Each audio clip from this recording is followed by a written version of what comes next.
One of my goals with the Seiker podcast is to make the supernatural more natural and the paranormal more normal. These are events and occurrences that happen as a part of our natural and normal everyday lives. We've just been conditioned to ignore them and deny their existence. Well, it's time to undo that conditioning. I'm proud to announce that Ray Davis and I of Sixth Sense Media have created our own Sixth Sense Media clothing line. We can't always go up to somebody and say, hey, what do you think about disclosure and UFOs and aliens on the Earth?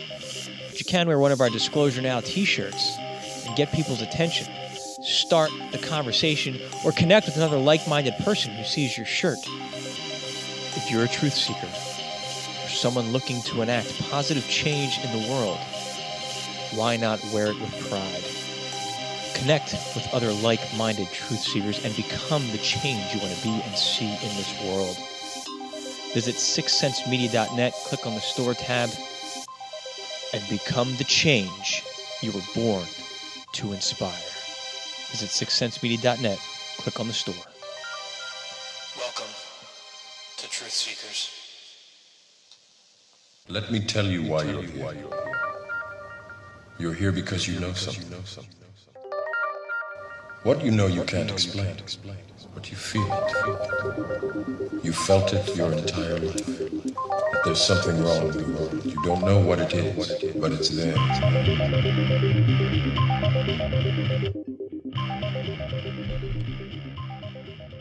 Looking at one of the oldest organisms on the planet Earth that we know of, it will surprise you what comes with this organism. A level of intelligence, a storage of data and knowledge. At least that's what my good friend and fellow remote viewer Edward Reardon has to say. He's joining the show once again this evening. We'll be talking about all things remote viewing, focused on one of his recent sessions called Pando.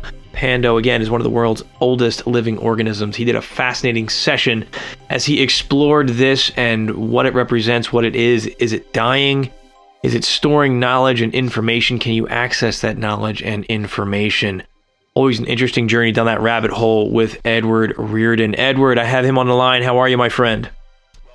Hey, Dennis. It's great to be back on your show, man. I'm doing great. It's always a fun conversation. We were just on the line, was it 2 nights ago now, talking about all things remote viewing again. That was a fun discussion among, it was you, Daz, myself, Ed. What a great group of experienced minds to have some of these discussions with crypto viewing. Absolutely, man. It's great. And those free-form conversations are my favorite because you never know where they're going to go, and everybody comes in with their own point of view, their own experience, and so it makes it really stimulating and a heck of a lot of fun. Yeah, it was cool sitting back and watching you and Daz kind of go at it respectfully, but you know, you have your. We were talking about, and we're not going to relive the whole conversation, but temporal markers. Can you mask remote viewing? Can the tasker influence and cause the viewer to get bad data? You know, and you had your position on that, and you and I have debated that quite a few times. We've not debated, we talked about it. And then Daz had his position. You've both done experiments and gotten different data, but data on this, and it was neat just to see you guys kind of go back and forth and you know, share your perspective on it. Yeah, that's what I enjoy about it. A discussion like that is that you know, we don't have to agree, and it's kind of like I look at it as like you know, your favorite rock and roll band. You know, you love their music, but when you start to hear the story, you know, in the studio they were at each other's throats. You know? Yeah. But it was that you know, fire that created the music that you love. So you know, with the experience that I have, that Dick Allgaier has, that Smith has, we have different points of view, and we respect that, and we want to, in my opinion, we really want to explore what the other thinks. And go ahead. Go ahead. I'm sorry, I almost cut you off. Go ahead. I was just saying that we kind of want to explore what the other thinks and even challenge each other, because we may be able to we will everybody learns something as a result. Yeah. And I mean, as far as the experiences go, we all have different ones. Right. And so we bring something different. Like for me, I spent years not focused on operational remote viewing. I focused on experiential remote viewing. I focused on the process, solely on the process for years. Of my 300 or so videos, I'd say a third of those was focused on the exploration of the process alone. I don't care, with no regard for the target at all, other than a stimulus for the processes that are taking place only. So yeah, it's a topic that I have a bit of an obsession on the topic. So I enjoy talking about it, so yeah, it was a lot of fun. Yeah, and I think that really your experience speaks to that. I mean, you're focused on almost the mechanism. Excuse me. The mechanism by which you're obtaining this information. You're focused on where is this coming from? How am I getting this? Some of your targets even address that, I believe. Exactly. Yeah, I did I just remember this now. Dustin, years ago, Dustin Newcomb, he set up a target for me, and the target was me remote viewing. Wow. And I cannot find it. I'm talking, this was 5-6 years ago. Right. I cannot find it. I went looking for it. I couldn't find it. It was fascinating. I'll have to keep digging to see if I can find it, but it was really, really interesting. Do you remember what the results were to that, Edward?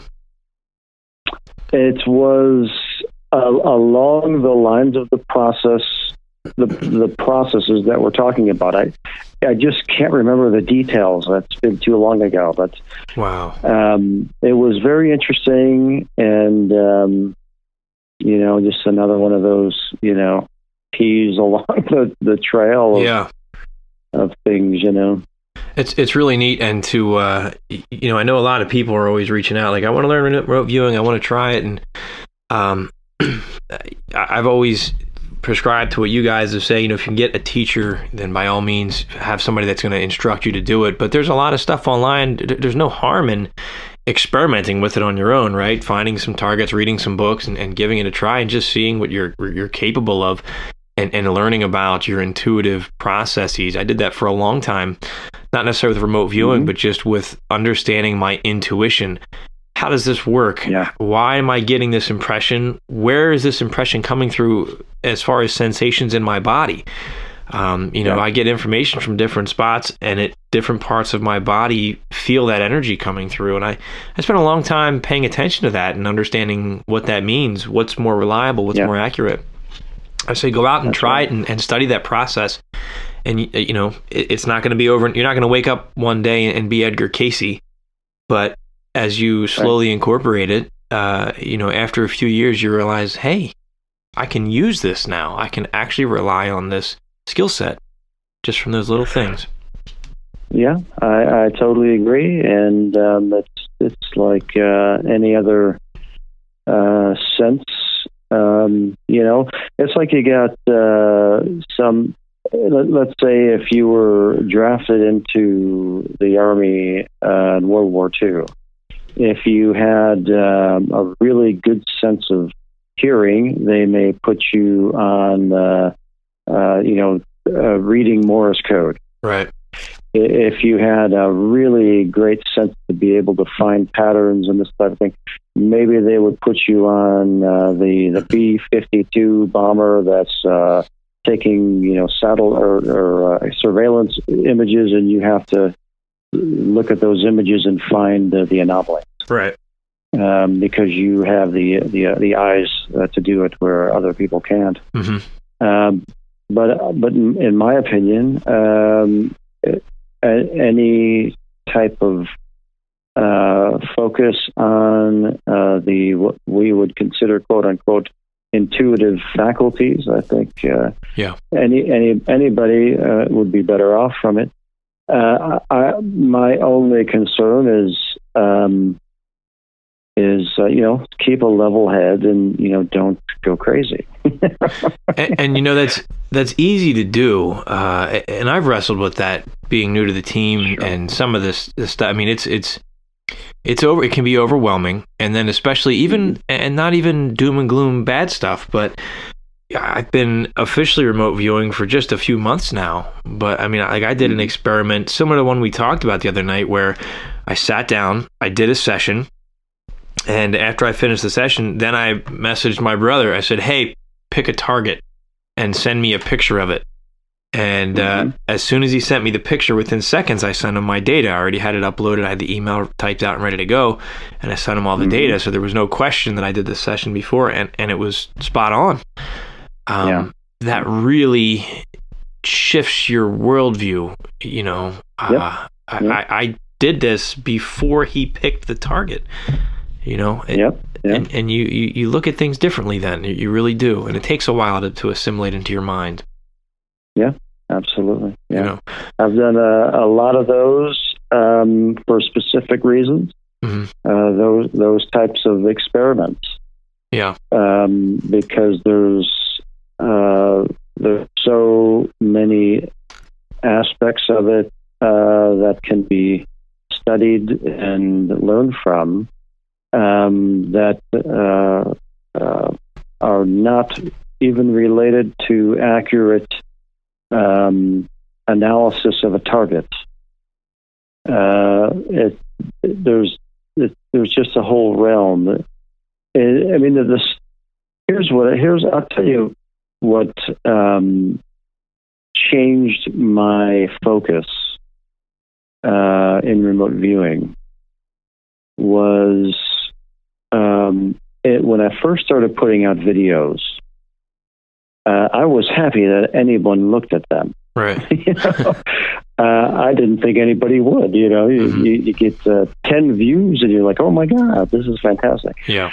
But as time went on, I noticed that if I had something, if I did something, let's say it was operational, that was some big, interesting target, especially if it was UFO related or something like that. Right. It would get a lot of attention, a lot of comments, a lot of views. People would share it on websites, blah, blah, blah, blah. If I did something that was exploratory, because I consider myself an explorer when it comes to remote viewing more than anything else. Right. But when I did something like that, it would get 100 views. Yeah. People just wouldn't understand it. That really frustrated the hell out of me, and it made me kind of angry, to tell you the truth. Yep. Because, in my opinion, but just like any other artist, what you're doing is so fascinating, and if some people don't find it interesting, you're what the hell's wrong with you? Yeah. Yep. No, I get it. You're missing the whole thing.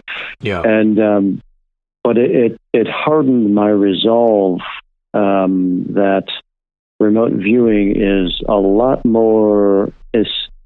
so much more than just sensational results. Yeah. That remote viewing that results were kind of the bottom feeding excitement when it comes to remote viewing. Mm-hmm. And so it hardened my resolve to delve into the exploratory realm, especially because I really don't have teachers. Mm-hmm. I mean, with remote viewing, I've done very little training with some well-known teachers, but I ultimately don't want that. The process is my teacher. And so that's what I allowed the process to be my teacher. And I learned so much more, just so much more. But it's amazing when you can let the process just guide you and take from it what you are open to it. Let the process be the teacher. Mm-hmm. And I put this funny video out years ago, and I said, the title of the video, if I can remember it right, I may not remember it right, but it was like something along the lines of remote viewing results are like bird shit. and that was the title of the video. Mm-hmm. Nice. I'll have to look for it. And but I'll explain to you what I meant by that, and why I made that as the title was because when you think of bird shit, you typically think of your car, mm-hmm. And when a bird shits on your car, you're not happy about it. Right. So let's say your car is parked under a tree. You come out of the house, and there's some bird shit on there, and you're like, "Damn it! I got to clean that off. It's going to mess with the paint. Those damn birds." Blah blah blah blah. So that becomes the focus. Is the bird shit. But what's fascinating is that the bird shit is just an end result of a long, fascinating process. Yeah. There's a bird. The bird is hungry. It needs to eat. There's a worm or bugs or whatever. They're doing their thing. They got a nest. Blah blah blah blah. The bird eats the bug. The bird needs nourishment. This is what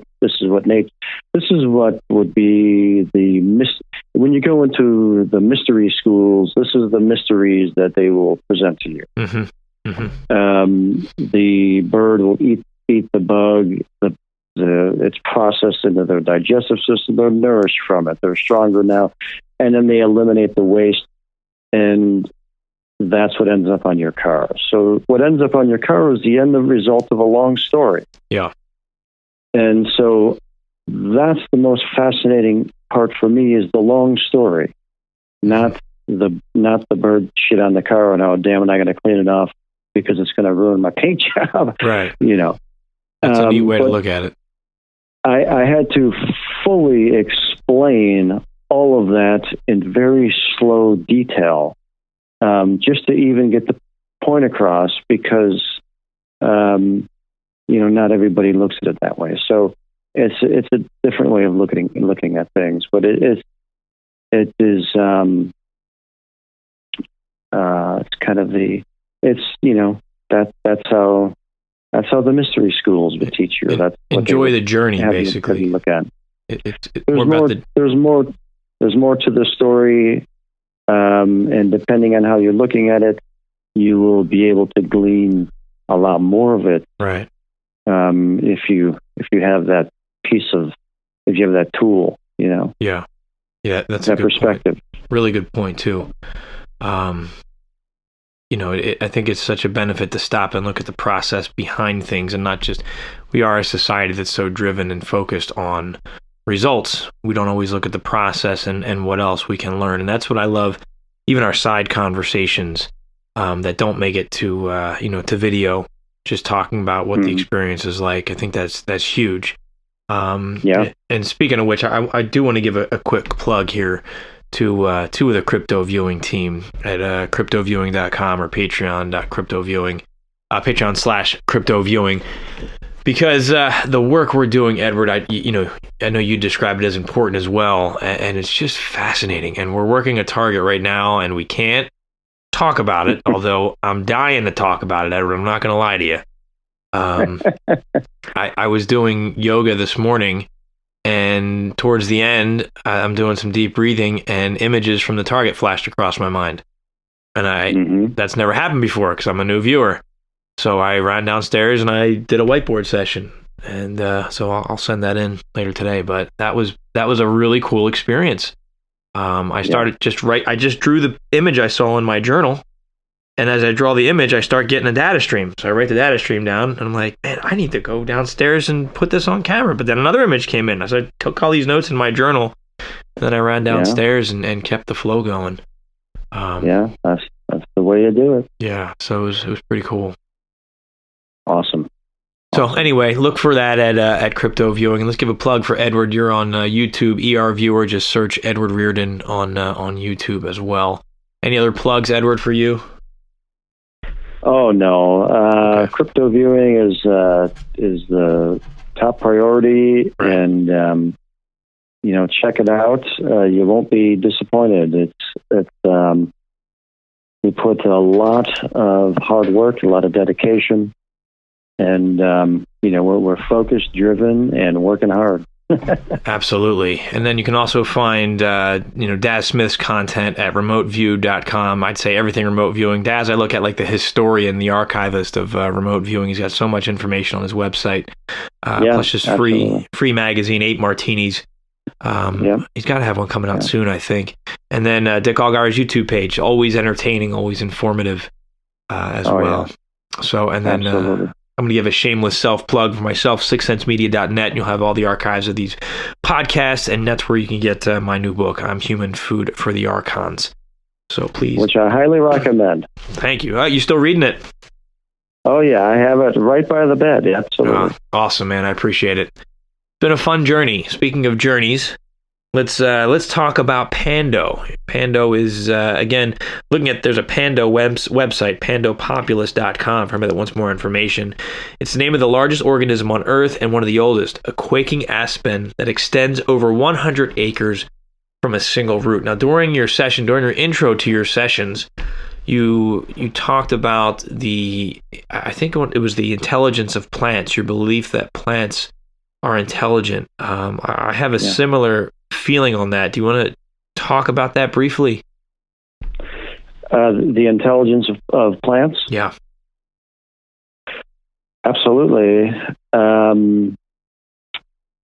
Not only has there been research to that, but for my personal relationship with plants and their consciousness does expand into the use of certain plant medicines, and feeling the consciousness of the plants, a jungle consciousness, and experiencing that. It takes it from beyond the what would they call it? What would they call it? Not a literary perspective, like academic pursuit of knowledge, to a more direct form of experience. To have certain plants moving through the body, moving through the brain, and recognizing them as a communication system that is communicating with you, and open to explorational communication. And I feel that the planet is so full of life and so many different languages and communication systems that we really need to be able to open up to and accept that we're not the smartest. We're not the sharpest tool in the shed. When it comes to awareness. I mean, we're brilliant, but we're not the only thing that communicates here. We're brilliant, but we have the blinders on. If it doesn't look like us and speak like us, then we look at it as a society as stupid. Unfortunately, yeah, unfortunately. But there's some great research out there. Cleve Baxter being one of them, the polygraph technician. He wrote a paper on what he called primary perception and the experiments he did, showing reactions of plants when harm was brought to them.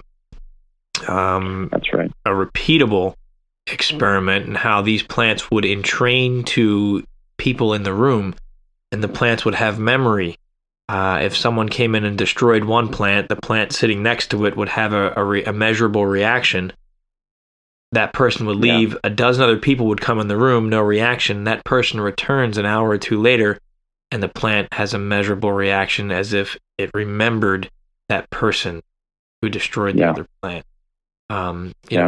Speaking of plant intelligence, you have the work of Terence McKenna, and he does some great stuff on mushroom intelligence.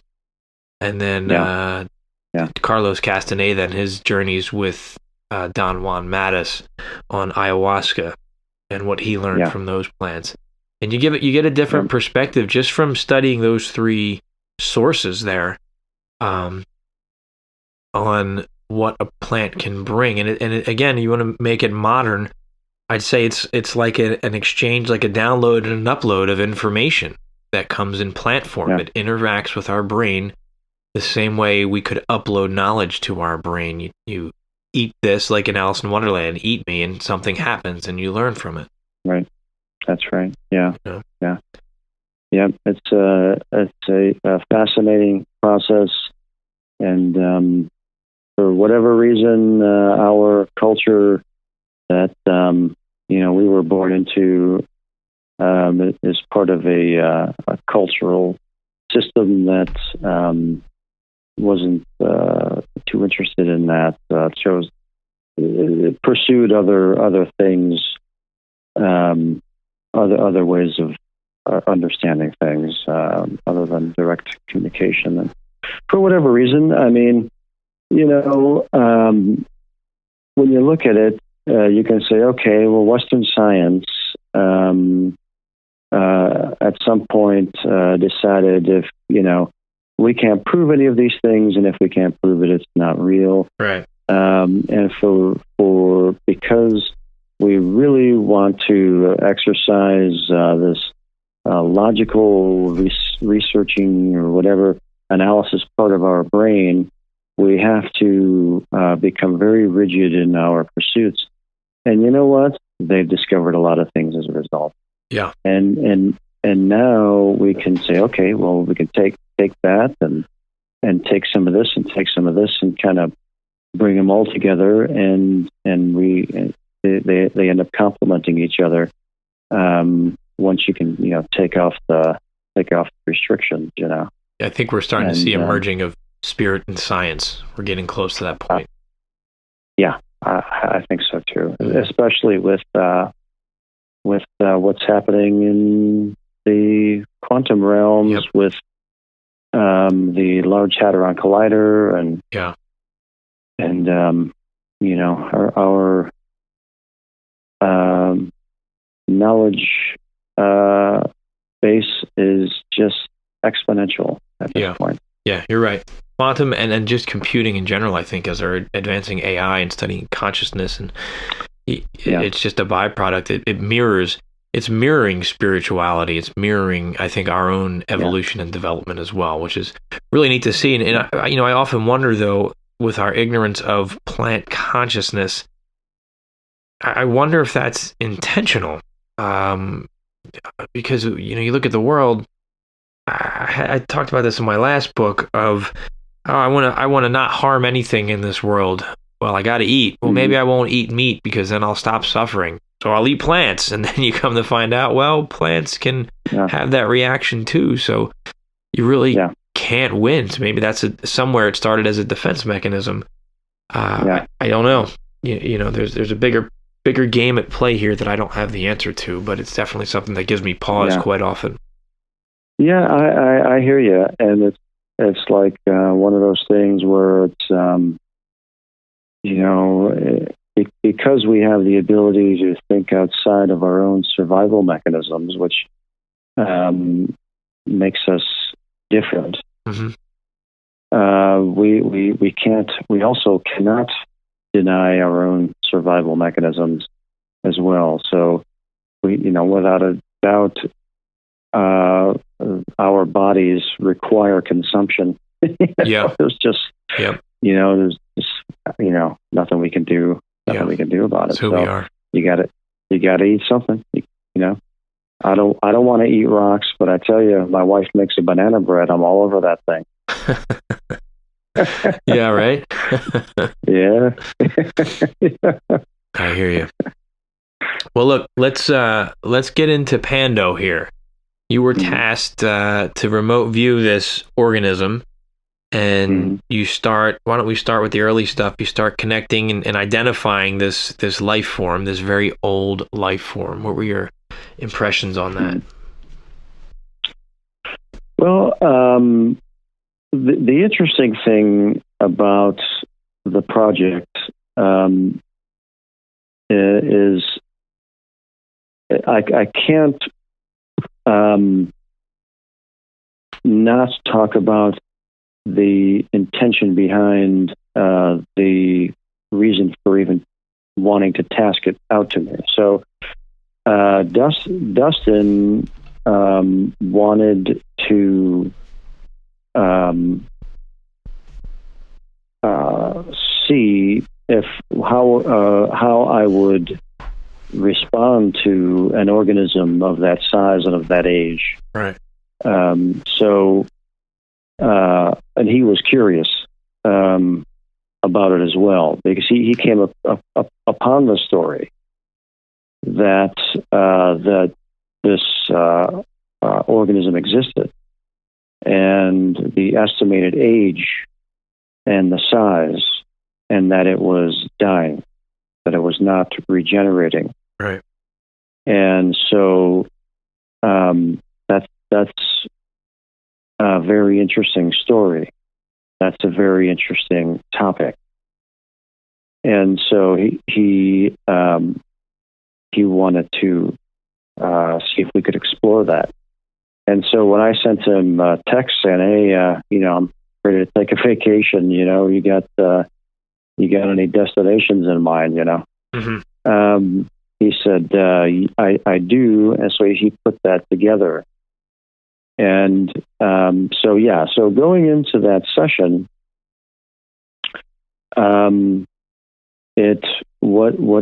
what I was experiencing first was that there was some mystery going on.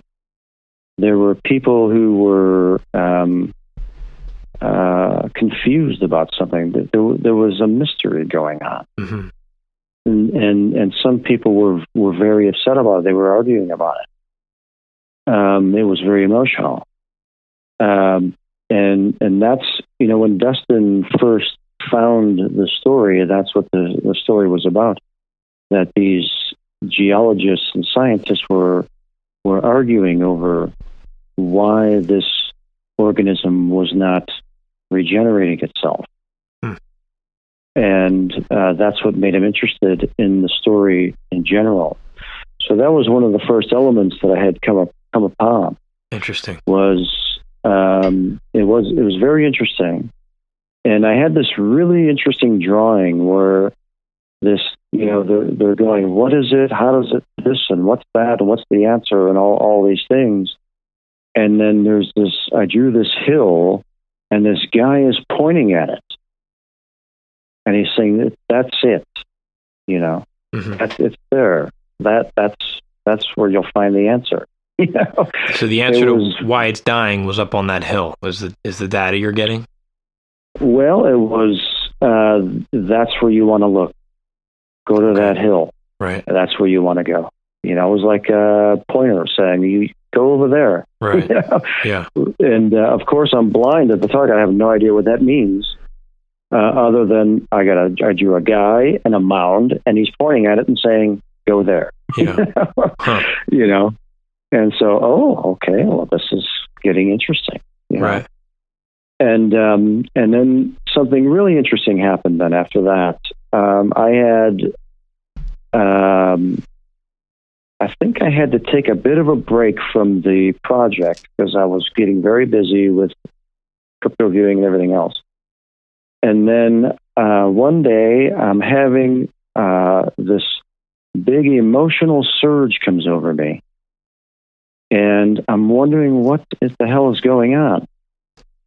I'm having this emotional surge, and I'm wondering if it's related to this vacation target. Mm-hmm. So I figure because I'm wondering about it, I'm thinking that it probably is because I'm wondering about it. I'm not going, damn, I'm mad because I got to scoop the litter boxes again. Right. It's something else. And so I go and I wanted to channel all that into another remote viewing session for that target. And here I was again with these people who were very upset. They were very emotional, and they were going, "What the hell? What the f is going on? Right. You know, why can't we figure this out? What the hell is going on here?" Looking back, I can understand that people were dealing with an environmental topic. Environmental topics are highly emotional, more than ever right now. And so, post feedback, I can look back and say, I can see where environmentalists, geologists, scientists are in a panic because Pando represents extinction. Pando represents an organism that is anywhere from 80,000 to 1,000,000 years old, and it is not regenerating itself. Yeah, it's a dying species, and with the type of topics that we are continually addressed with in this era, which is extinction, die-offs, environmental collapse. We're continually bombarded with these ideas, and people are highly, highly emotional about them. Mm-hmm. So I could say yes. What I was experiencing in that period was related to how people are reacting to a story about this in this era, because people are afraid we're in another mass extinction. Right. And so our own mortality and survival is at risk. And so I thought that was very interesting. So that session kind of sparked off the continuation of the project, that I was dealing with something that people were there was something heatedly debated here. Mm-hmm. That people couldn't figure out. And so, okay, I want to go and figure out what's going on. What are they so upset about? You know? Right. And it led me that I was dealing with something that was related to soil and the ground, and particularly soil. I was very interested in the soil on this, near this hill or mountain range or whatever. Right. And the soil had some specific kind of qualities or properties to it that were very interesting to me. They had a different type of electromagnetic quality to them. I remember that. Yeah, that was really, really interesting to me. Like it was an area that had meteorite dust or debris in the soil, and those electromagnetic properties were still in the soil, which was really, really interesting to me. And that's something that had always been there throughout the life of this organism, or is that something that's a causal factor of its slow decline? I would say in post-analysis observation, it probably had more something to do with a quality of soil that had been there prior to the existence of the growth of this particular aspen. Okay. And possibly one of the factors for its longevity, maybe. Right. And so, as I was exploring that further, I came upon this feeling that there was something living that was related to this, and that it had a finite lifespan, and that it's what was curious about it was that its own finite, the finality of it, that it was finite. Mm-hmm. And which led me into more of a type of philosophical realm. Yeah. That whatever this target was, it had a type of philosophical element to it that allowed it to become aware of and ponder its own finiteness. That on a timeline, it would have its existence, and then at some point in the timeline, its existence would come to an end. And that was something being pondered or considered, and I found that to be absolutely fascinating. I was just glued to the page, wanting to explore that further. Can I interrupt real quick, Edward? Did Sure. this have awareness of its finality? Did you detect Yes. that? Okay, so it was Yes. aware. That's Yes. interesting. Okay. And that it was like an old person, it was like an old person, and it was aware of this aspect or element of existence, that you have a lifespan, and that eventually it does come to an end. It has an endpoint on the timeline. Right. Where there's no more spikes. It just, it's just like a heartbeat. It's beeping, and then when it stops, it's just a flat line. Yeah. And so I was just so curious about that, and wanted to just stay in that space with this consciousness and explore its philosophy with it, because it was so fascinating to me. Right. How was it with the knowledge that it was not going to be around forever? Did you get a sense of how it felt about that? I did, and I had to do several things in order to get to that point. I had to realize that there was an emotional belt around it, and that I could easily get caught up in the emotional belt around it, which, in my opinion, has to do with the people who are involved with it.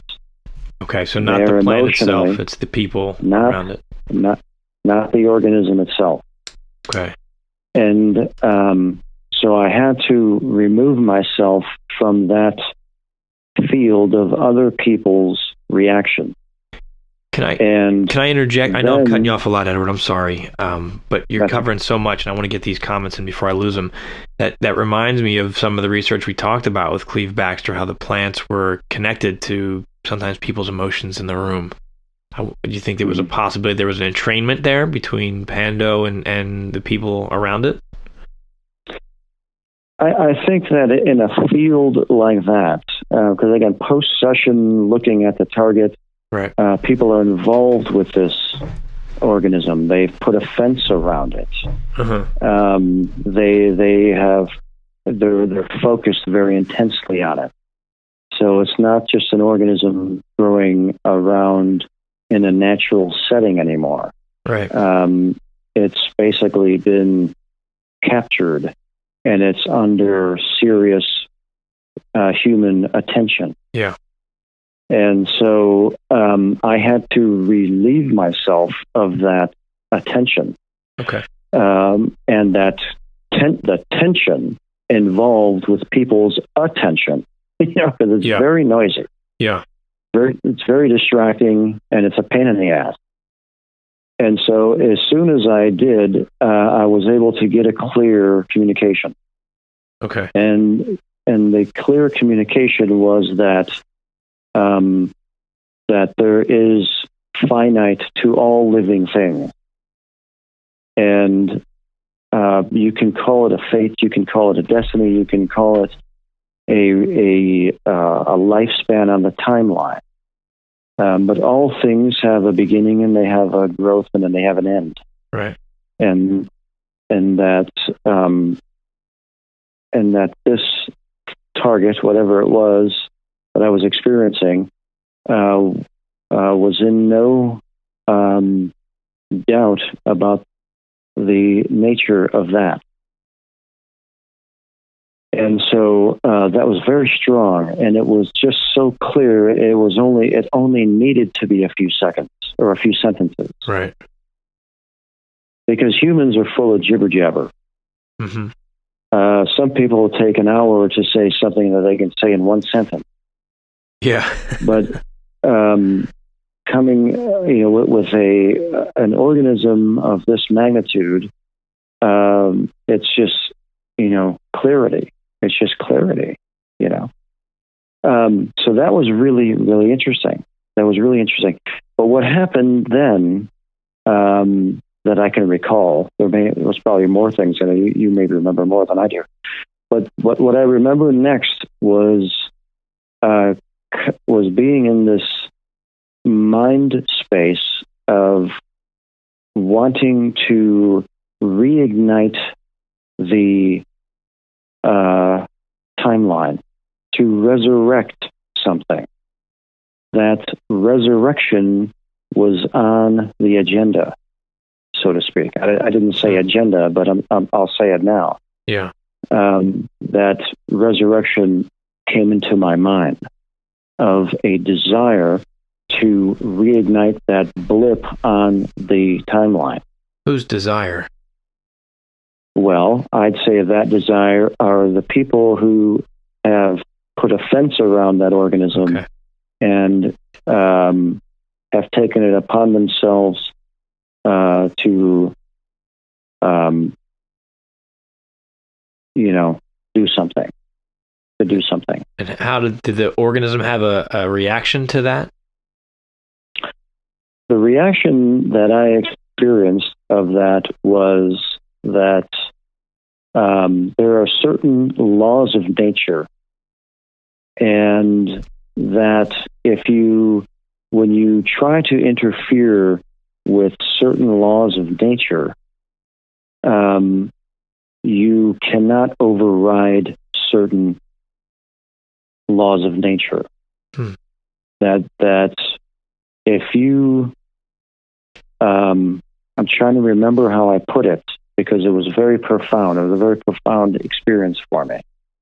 It was in the realm of you cannot cheat death. Yeah. When you cannot cheat death, you can't. You can try to fool yourself for a period of time, but you are not smarter than death. And it is a momentum that we are not strong enough to overpower. And that whatever this target was, there was an end timeline, but there was another element who was attempting to cheat death and resurrect something. What does that say? If you can't cheat death, with looking at the advancements in technology, what's your opinion then if somebody uploads their consciousness to, say, a cloud and their physical body dies, but that consciousness lives on? Is that an aspect of cheating death? Do you think there'll be some barrier preventing that from actually happening? Well, I think we have to address the conversation from a different angle. Uh-huh. And this is the angle that I was able to obtain from this Pando session, which is post feedback. And so having analyzed the target, analyzed my experience remote viewing this, hundreds of thousands of year old living organism, right? Which is that, and then looking at the arguments, like I was seeing these people arguing, and what is their argument? What is their argument? Their argument is that humans are interfering with the lifespan of this organism. And as a result of human interference, the organism is not regenerating itself. The trees are elders, and the young trees are being destroyed or not growing, and it's unnatural. We have disrupted the natural living cycle, and it is our fault. That's the argument. Right. Okay? But it depends, and we had this conversation before. What altitude are you making that decision from? If you're on the ground, it's stupid humans who have chased away the big cats, and so the deer and the cows have gone in and they're eating the young sapling trees, right, and not allowing for the regrowth. If you're on ground level, that's what you can see. If you're up at satellite level, what you see is a natural movement of living organisms, and the end result of living organism migration. So, what is unnatural about humans? I don't know. I mean, I don't know. Nothing. Yeah. Nothing. We're living organisms, just like the deer, right, just like the cows. We're just living organisms. Right. That's it. So what is unnatural about it? Depending on what altitude you're looking at it from, there's nothing unnatural about it. Right. And so that was that's where the argument then can go. The argument is that humans are unnatural, but is that really the case? Right. Is it really the case? I don't think it is the case. We're doing what we're designed to do. We are another living organism. Mm-hmm. Just like if you had a family of beavers and they put up a dam in that stream and they change the course of that stream, yeah, it benefits them. It may cause some die-off of another living organism. Yeah, you're right. Right. But we don't say those beavers are unnatural and they're evil. Yeah. Right. You're absolutely right. And so when I'm in this space, having communication with a living organism that is hundreds of thousands of years old, that's the perspective that I was able to obtain. And I think that's profound, Edward. Yeah. It was. It really was. You know, when you can look to, and I think there's a lot of insight into trying to understand our own humanity, and looking at nature, looking from the level of bacteria and how that functions and what that does up through complex life. And you look at what bacteria is capable of doing, what it can consume, and the benefit it can bring. We have bacteria in our gut and the guts of other animals that aids in digestion, and we have infection that it can bring. And then you look at the more complex social structures of insects and how destructive they can be. And you summed it up nicely. We wouldn't say that's not natural. We'd say that doesn't fit the rosy picture of everything being good and beautiful. That's what's not That's natural, correct. is our perception that the world is, so beautiful and we are the anomaly here that destroys things. And the reality is nature consumes itself in a gruesome, violent way sometimes. That's right. Wow. That's right. Yeah. So You could see a beautiful forest of trees that suddenly starts to die because some beetle infestation yeah, settles in. Would you call that unnatural? right. No. We'd say invasive.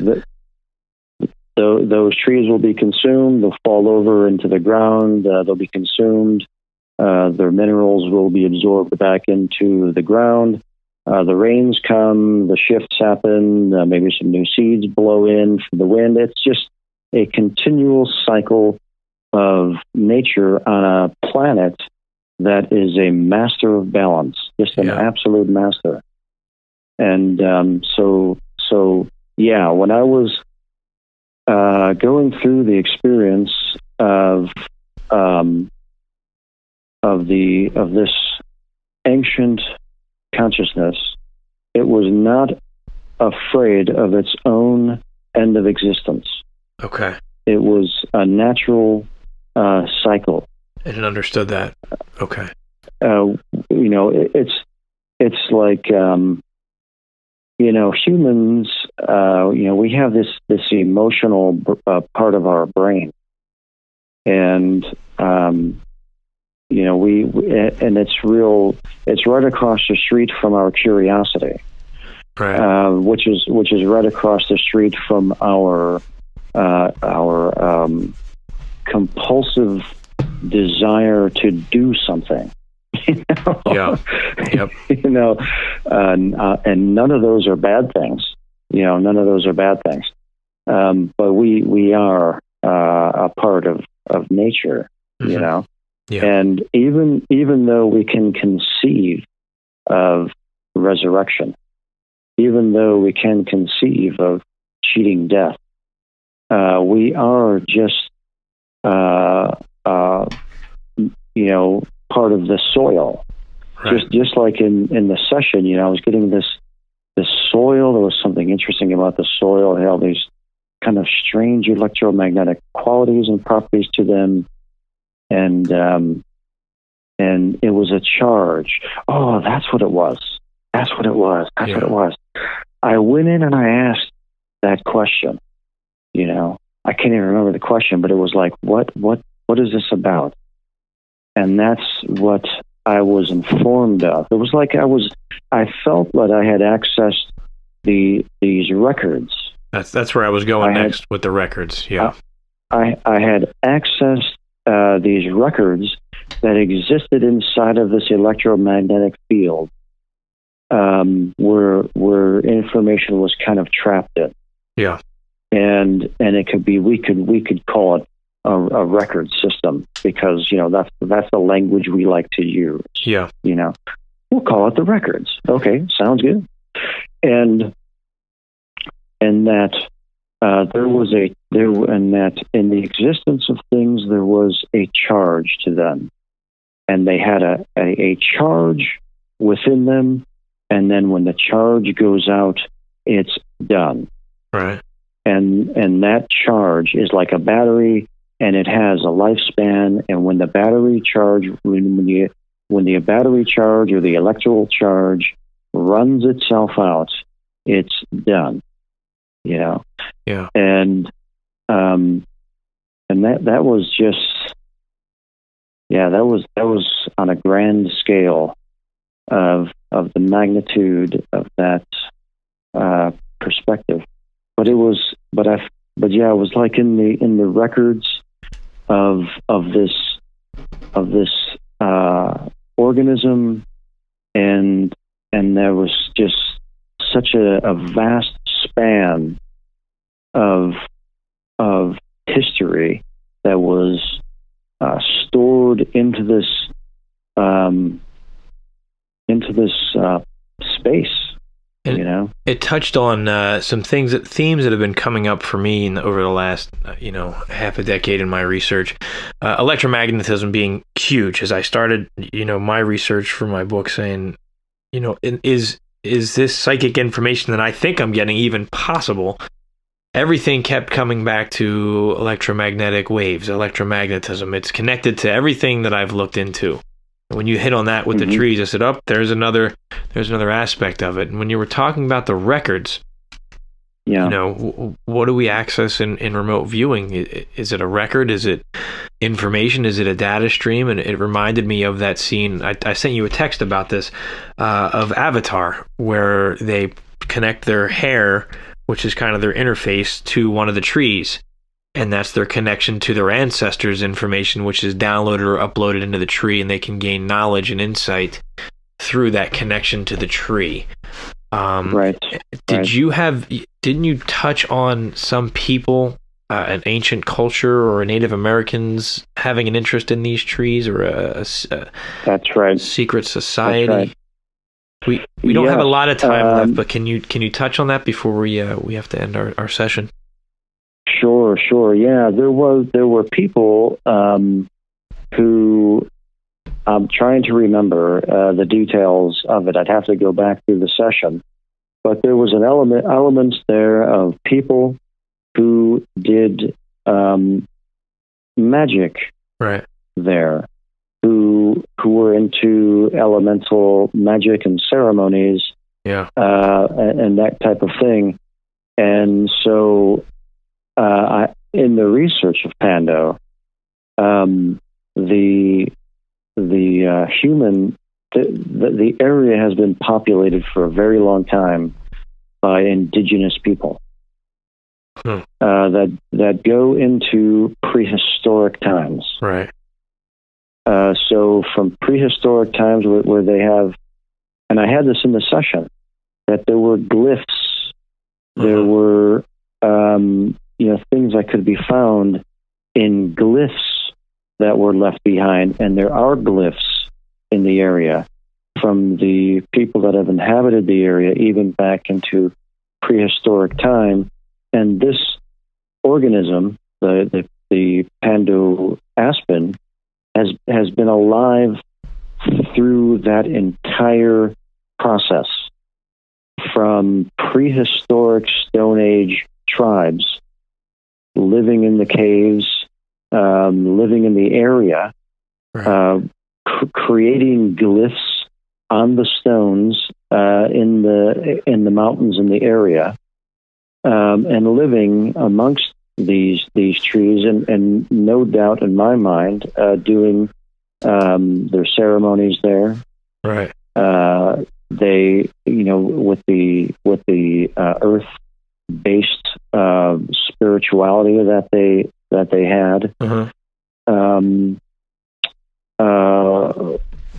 it permeates in the area, and that this organism lived through all of that. And just like in mystical traditions, where you have objects, talismans, wands and staffs and crystals and these things, I do it myself. Yeah. You will project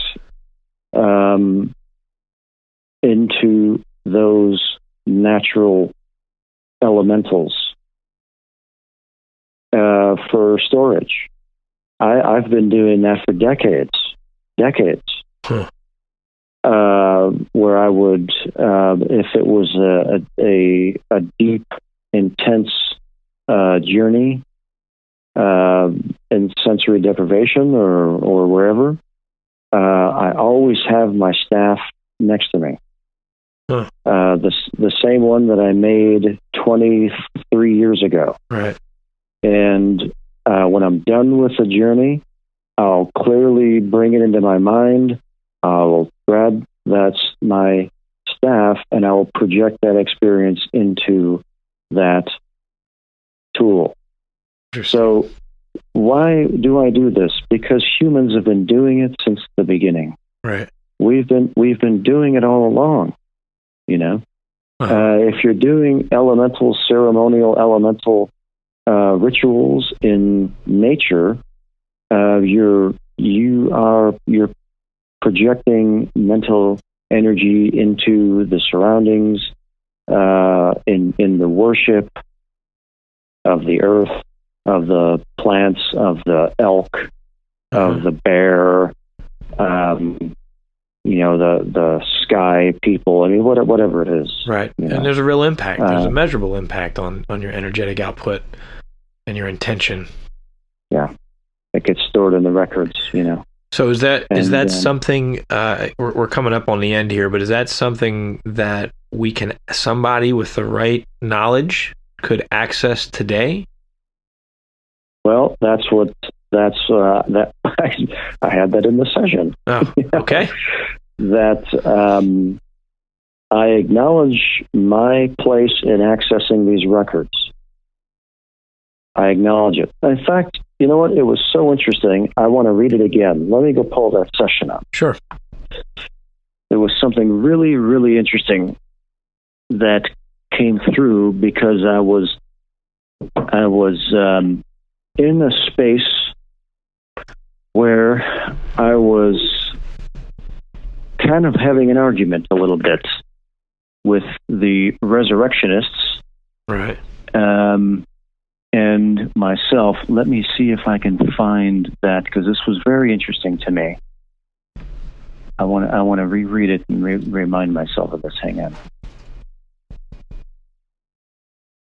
Okay, is this it?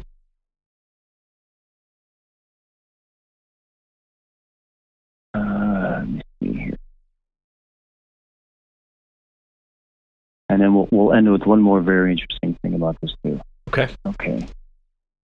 All right. I was going through these ideas here. Is that the program we're in to refuel an expired record? I question. And to do that again, I question. Is this just another recording? I'm pondering. And I ask the question, what now? Is there another destiny to fulfill, another record playing out? Question mark. And then why? So I felt like that I was in this replaying record. And I asked if it was some type of a spell to be broken. Uh-huh. And was it some type of a freeze in the timeline? These are the questions, the space that I'm in. It was repetitive. And the repetitivity was very agitating to me. Yeah. I'm not interested in that. So this is what I have here. That I said that I'm not interested in, but the history is interesting. I can acknowledge the history, but I am not interested in a replay of this timeline. That's not my job, and it really isn't. It's really not my job. I acknowledge the records and my role in accessing them, but my job and my role is not in replaying some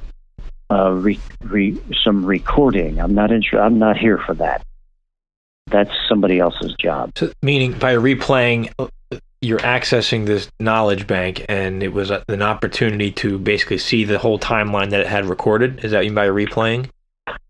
Replaying as in like being privy to another party whose interest was in replaying something again. Okay. Like replaying history. Let's start over. Let's replay it again. An actual start over, like a Groundhog Day scenario.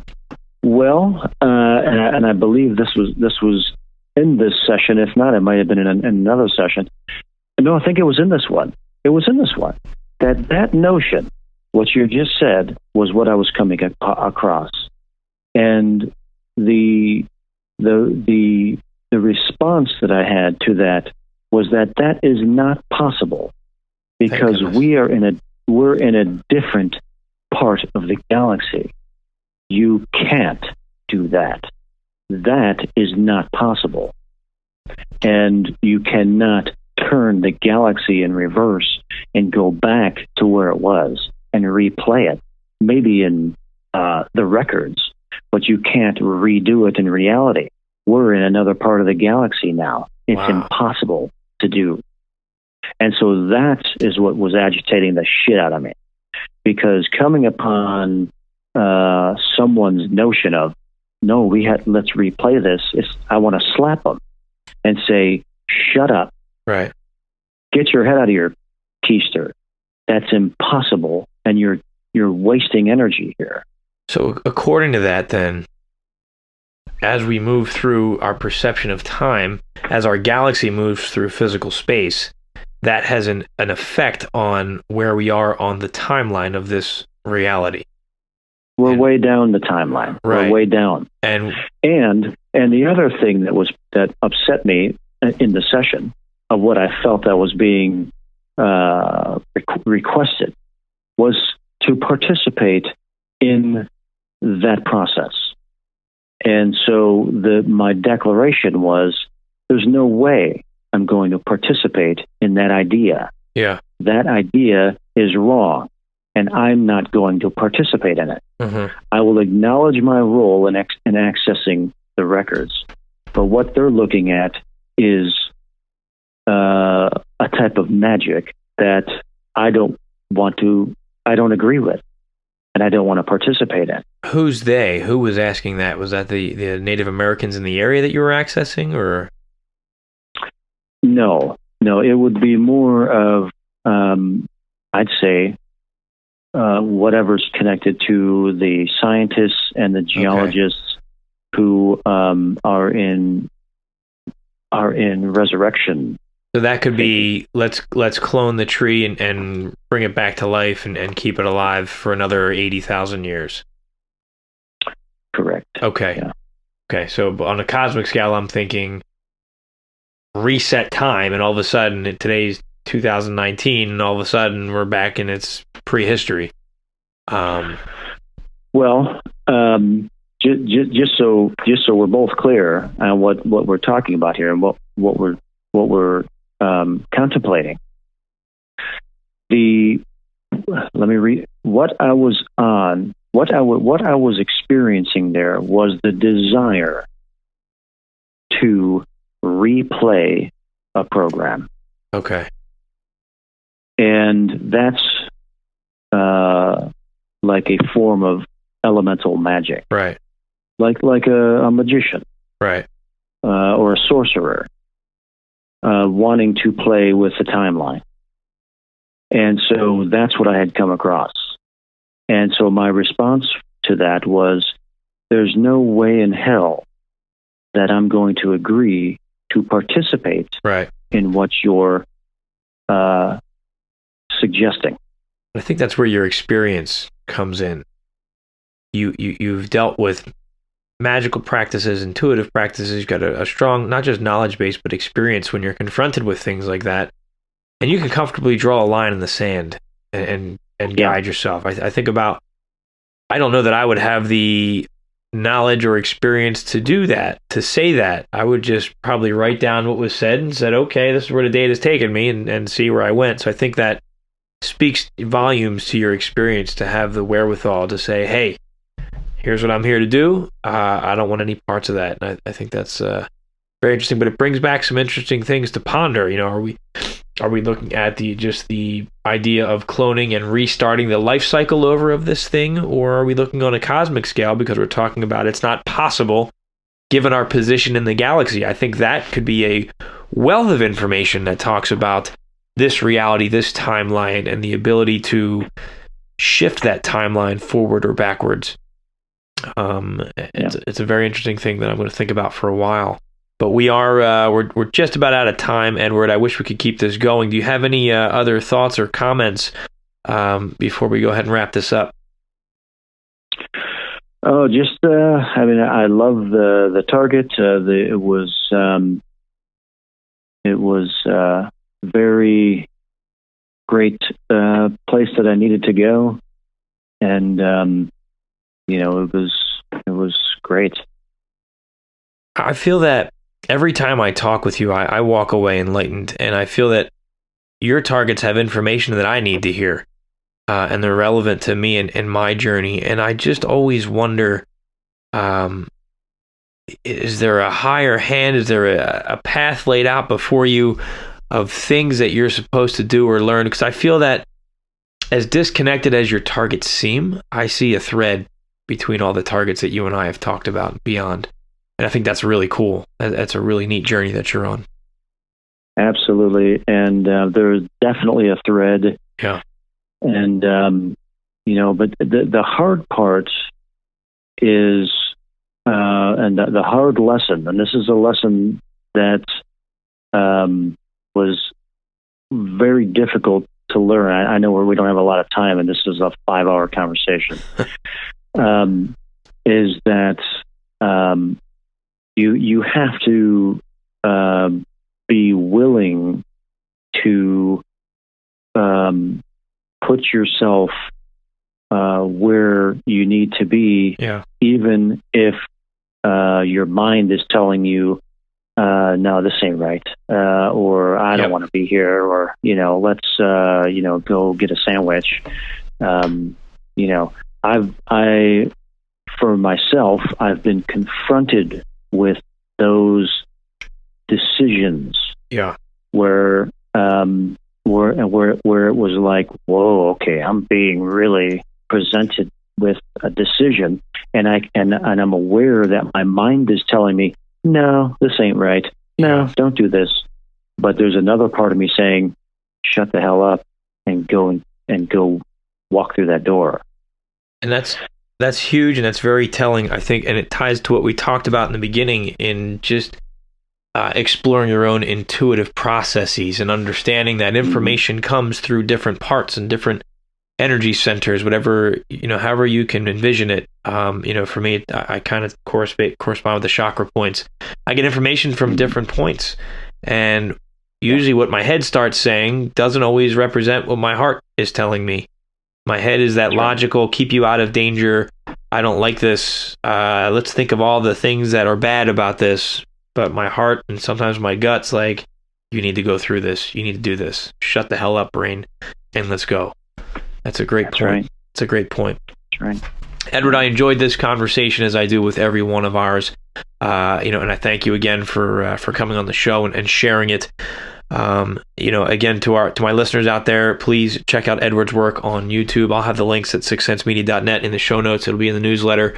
But go to YouTube, search Edward Reardon. I think he's ER Viewer. You can find him on there. And of course, you can see a lot of our work at patreon.com/cryptoviewing or cryptoviewing.com. And again, check out the work of Dick Allgaier on his YouTube page, DashSmithRemoteViewed.com, and my book, I'm Human, Food for the Archons. You can find that at sixsensemedia.net and on Amazon. Edward, always insightful, always a pleasure, my friend. Thank you so much for once again taking the time to share some of your journey with us. Thanks so much, Dan. It's always a pleasure being on your great show and having these great exploratory conversations. I always appreciate them greatly. Well, as you always say, many more to come. Many more to come. Another great discussion with Edward Reardon. I think he has so much insight, and it really gives us an opportunity to pause and reflect on this spiritual aspect of this journey that we're on, how he really takes the time to dissect things, sometimes going down to the atomic and subatomic level and wondering, how does this work? Why does this work? And looking at that natural aspect to it, a really unique way of viewing things that I think can give us a lot of insight in our own journey. So I'm thankful for Edward for joining me once again on the show. And that's all the time I have, my friends. No news this week, but again, check it out at sixsensemedia.net. All the links that I just gave as well. You'll have access to get a lot more information. I think it's well worth your investment in time. And if you want to subscribe to the Patreon site for Crypto Viewing, we get into some real interesting things that are very informative and giving you a glimpse of how things are structured in this world and how they will impact you. So check it out again. cryptoviewing.com, patreon.com/cryptoviewing. That's all the time I have, my friends. This has been another episode of the Seiker podcast, where small changes among the masses can have a massive impact around the world. I encourage you to be that change. Never stop questioning, keep an open mind, and let your intuition be your guide. Thanks for listening.